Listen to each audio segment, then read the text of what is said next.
Hey everyone, in this quick guide, I'll show you how to host your own custom game locally in Battlefield 6. Let's get started. So first from the home screen, scroll all the way down and select the community tab.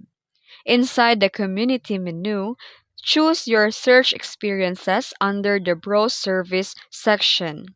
Then go to sort by and change it to either the most popular or most liked.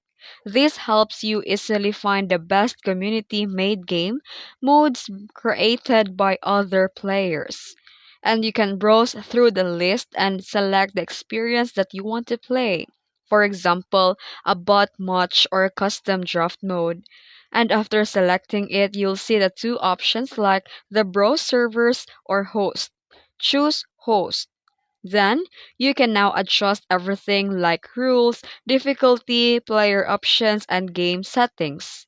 You can set up the match however you like, and when you're ready, scroll down and select Host locally, and your custom match will launch instantly, and you'll be playing your own private server with your chosen settings. And that's it. If you found this video helpful, don't forget to like and subscribe for more tutorials. Thanks for watching.